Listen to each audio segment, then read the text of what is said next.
हमारे जो दानी सज्जन हैं, जो इस वक्त मदद करना चाहते हैं, वो मदद करें,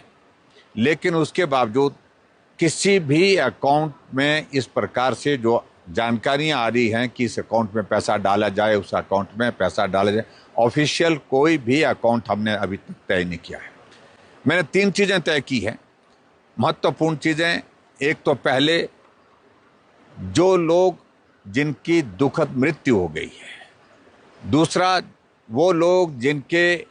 जिन्होंने परिवार के सदस्य खोए हैं, यानी कि जिनकी अभी तक मिसिंग रिपोर्ट है,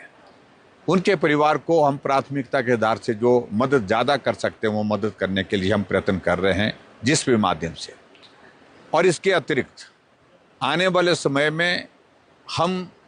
पिछले कल मुख्यमंत्री जी के साथ जो बैठक की, तो उसमें हमने बहुत विस्तार से चर्चा की है। और वो चर्चा ये की है कि हम आगे रिहैबिलिटेशन के लिए साथ साथ प्लान शुरू करें, नहीं तो हमारे लोगों के लिए इस वक्त बहुत बड़ी कठिनाई होगी, क्योंकि बरसात के बाद सीधा सर्दी का मौसम आता है और सर्दी के मौसम में बहुत बड़ी कठिनाई इस इलाके में होती है। और उनके लिए कम से कम ठहरने की व्यवस्था, रहने की व्यवस्था हो, इसके लिए अगर संभव हो सके तो शेल्टर होम आप बनाने की प्लान करें। जगह प्रशासन तय करे, और शेल्टर होम जहां कंबाइंड किचन हो, कंबाइंड किचन के साथ साथ में जो है वहां पर कम्युनिटी किचन के साथ कम्युनिटी टॉयलेट्स हो, इस प्रकार की सुविधा दी जा सकती है। जो लोग बहुत बड़ी तादाद में अपने रिश्तेदारों के घरों में ठहरे हैं, जो लोग अपने घरों को खोने के बाद स्कूल के भवन में ठहरे हैं, महिला मंडल में ठहरे हैं, उनको एक बहुत बड़ी सुविधा होगी। और इसके लिए कोई भी अगर संस्था हिमाचल प्रदेश में, हिमाचल से बाहर, देश भर से कहीं से भी ऐसे शेल्टर होम बनाने के लिए अगर मदद करने के लिए आगे आने चाहती है, मैं उनका अभिनंदन करूंगा, स्वागत करूंगा, और वो उनको सीधा मदद करें। और इसके अलावा जो दूसरा जो सहयोग के लिए जो कुछ लोग बोल रहे हैं, मेरा उनसे निवेदन है, हमारे पास सूची है जिन लोगों की ज़िंदगी गई, उनकी,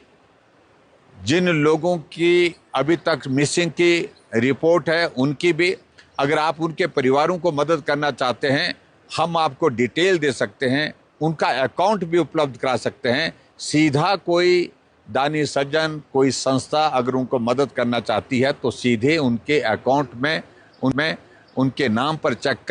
काट करके मदद कर सकते हैं। ये भी मेरा निवेदन है, ताकि पारदर्शिता बनी रहे। मैं बड़ा स्पष्ट हूँ इस बात को लेकर के, यहाँ इस पुण्य के कार्य में जो सेवा का काम इस वक्त लोग कर रहे हैं, इसमें एक एक पैसा जो आया है वो पात्र व्यक्तियों तक पहुँचना चाहिए।